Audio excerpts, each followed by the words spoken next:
The need for justice. Mm. And how about the desire for justice, right? Because she's saying, hey, can you help me destroy his life? Right. As therapists, as a general rule, no.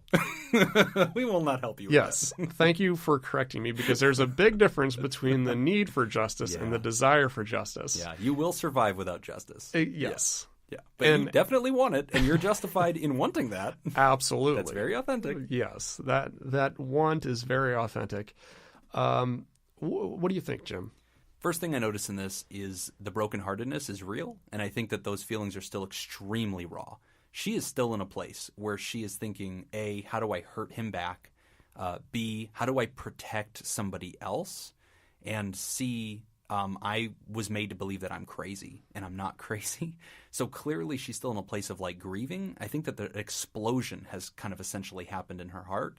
And before she makes any decisions whatsoever, I think she just needs to hold down for a minute and let those feelings pass. Like a storm, she kind of needs to make that pass. And Nick, I think that you mentioned, that you can relate to some of this. The most dangerous person in your life is you. Absolutely. Yeah, you could overreact to this and cause more trouble. Absolutely. And I think the thing that I can't speak for other people, but the thing that helped me was coming to the realization that justice was not my job. Yes. It doesn't fall on me to make the world right again. Yes. What falls on me is me taking care of me. Yes. And that's it. That would be one of the things that I would really work with this individual on and help them get to that point where it no longer is about trying to destroy that person's life, because even if that was possible and they were to do it, that doesn't take away hurt. Yes. It doesn't. Right. It's not going to make that person feel any better. Exactly. It just means that somebody else is now down at my level. Yeah. Hating that person and wanting that revenge is that old saying of drinking the poison and hoping the other person dies. Right. And right now she's kind of guzzling that poison of resentment and hatred and anger. And that's okay to an extent. I think that's very authentic. But I would kind of try to get her directed inwardly, right? So if I were her therapist, I'd be sitting her down and saying, hey, you've definitely been through something. You are certainly the victim, right? We don't have to sit here and referee this fight. It's clearly this person was wrong and you're in the right. Now let's think about solutions, right? Let's not think about what's right and wrong. Let's think about what's helpful and unhelpful. Is it helpful to you to try to sabotage this man's career or post all over the internet and make sure that the next girl knows that, he was a shady guy? Probably not. Is it helpful to you? Is it going to make you heal faster or move forward for you to somehow let the world know about this injustice or seek some kind of revenge? Probably not. And so I think you get to be selfish right now and just focus on yourself and try to figure out, okay, who am I? What has occurred to me? How have I been victimized? And how can I start to focus inwardly and keep my side of the street clean? Absolutely. I think it starts with healing yourself. And I don't know where that would be for this individual. I think that's kind of up to her to figure out, where does that journey start for her? Utilizing your support system, who's in your social group, who's going to be helpful and supportive, be around them, spend a lot of quality time with them, get involved in activities, meet new people. Yes. Yes. One of the greatest things I've ever come across is, I'm going to do a little commercial here. Maybe we can get them. Are we giving a commercial shout out? Yeah. Maybe we'll get them as an advertiser later. But Meetup. Yeah. Please sponsor us, Meetup. It is a great way if you're ending a relationship and you just need to be out and active, going on Meetup, and there's a group for anything. Oh, yeah. Well, especially out here. I have written more prescriptions for Meetup.com than anything else. Yeah. I just want people to go look that up. Yeah. But no, that's absolutely true. And to this Reddit user, listen, you've been a victim. Okay, something terrible has happened to you. This, if you're not careful, can become an acidic and corrosive part of your character. If you're not careful, this resentment can become part of you for your next relationship. This will become the baggage that you can carry around for the rest of your life. And one of the symptoms of this in the next relationship will be this thing that we call hypervigilance. So I see a little bit about this in your question. You say, I became searching and thinking I was crazy and looking everywhere, and he would assure me that I'm nuts and it's not real. Okay, but what behavior that you were beginning to develop in this relationship is something called hypervigilance, becoming very aware, checking text messages, checking the email, checking the browser history, figuring out where he was, double-checking stories, trying to look for the lie. That is itself a very toxic relationship, and the fact that you started having to do that to survive would have indicated to us that this is already not going anywhere, and this is a relationship that probably needs to end. One of the most destructive things that this person can give you that you might accidentally bring with you into your next relationship is hypervigilance and being very scared and not allowing yourself to trust again. And you'll actually destroy your next relationship if you're not careful. So you have got some self-work to do so that you can heal from this properly and step into the new relationship with eyes wide open, sure, but also in a trusting way where you're not punishing the next person for the sins of the past. Absolutely. Agreed. Yeah, I think, the biggest thing for me, again, is to go back to the idea that your happiness is independent of his happiness. Yes. If I'm the type of person, I don't necessarily believe in a higher power. I don't really buy into the idea of the universe, and I don't really buy into karma. Right. But I do kind of have a sense that overall there is justice in the world, simply because whether it's an outside entity that will later on punish him for his transgressions, or if it's just simply the fact that this is his behavior and his behavior will catch up to him and will have consequences in life. What will happen to him will happen, regardless of what you are doing about yourself. You can be happy even if he's not happy. You can be happy even if he is happy. If he lives the rest of his life just being happy and comes across a whole bunch of money and, right. and has women all over the place. Right.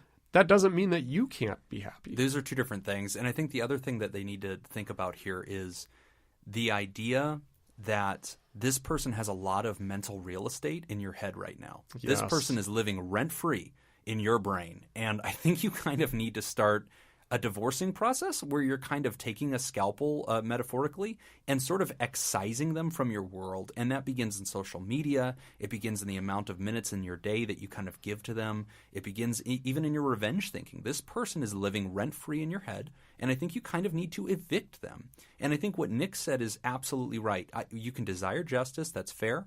Let me tell you something. After doing this for a really long time, working with a lot of patients, I can tell you this. Our character flaws, our failings, always, 100% of the time, catch up to us because they are dysfunctional. They don't fit fluidly in society. They are toxic. They are unhealthy. And eventually, that comes back to us.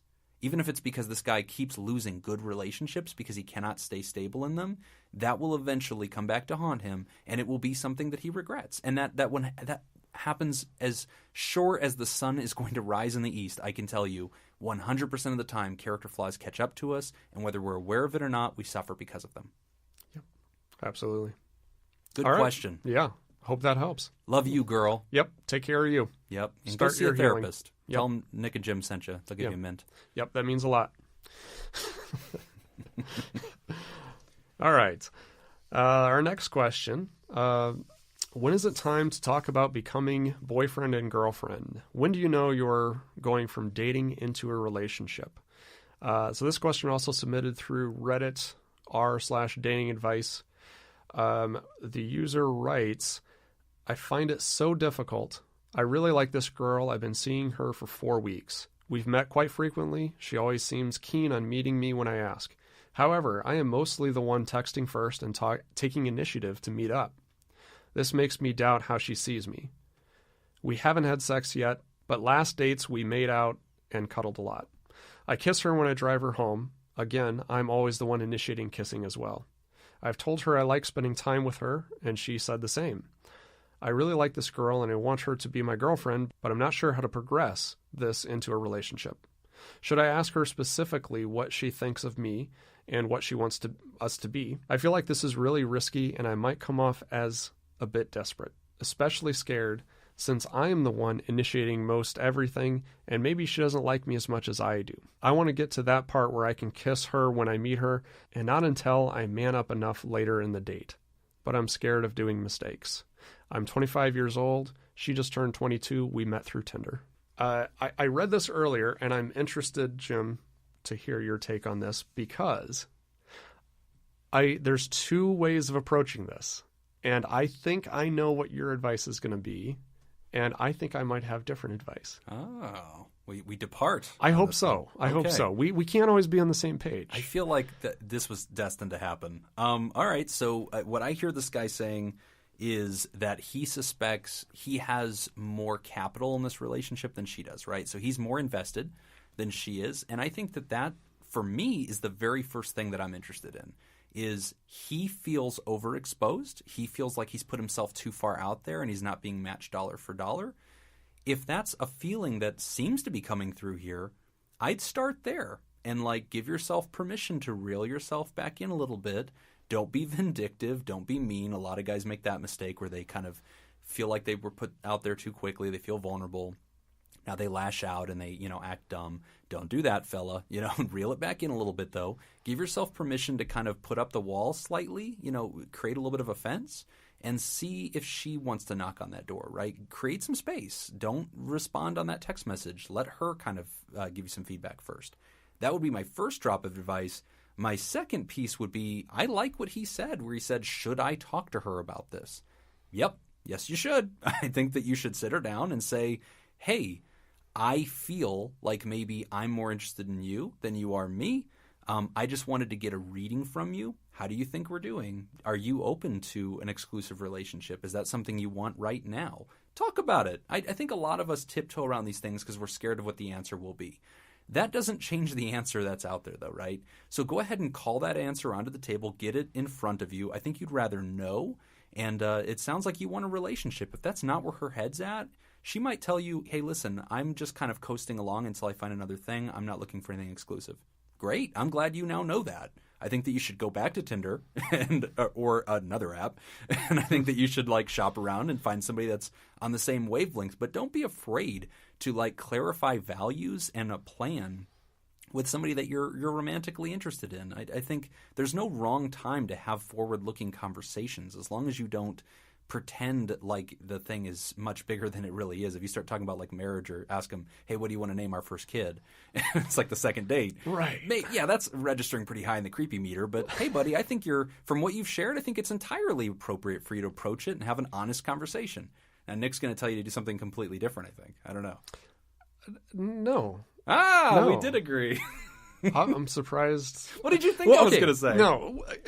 Dumper? Here's Dumper. No. She's crazy. No. Okay, here's the thing we need to consider. 4 weeks. We don't really know what that looks like if that may be 1 week a date. You need to... Or 1 date a week. 4 weeks in dog years is a long time. And so you got to think about that. You put that through the filter. Sure. Of course that's relevant. Yeah. No, but... regardless of the time frame, I guess the common, I think, standard dating advice that he would receive if he were to go to YouTube and look up dating advice or listen to an inferior podcast than what we have here. All of them. We're very upper crust here. Yeah. Sponsor us, meetup.com. Right. But I think the standard dating advice that a lot of guys get is don't pursue. Oh. Don't play it cool. Yeah. Right? Step back and let her chase you, because if you chase her too much, then she becomes disinterested and she's going to kind of fade out. That was exactly my advice. I know. I was being nice. You're saying that that's not what he should do? Yes. He should pursue her harder? No. Should he stand in front of her house with a boombox on his shoulders and scream? I think that's what Nick wants you to do. Go put on a trench coat. No. Go watch a John Cusack movie. Okay, because I know that is very common dating advice. Here's my advice. be you. Oh. Just be you. Just be open, and if this is something that's bothering you and this is something that you're concerned about, you can express it. Feel fine to express it. Here's what I see a lot of people do in dating.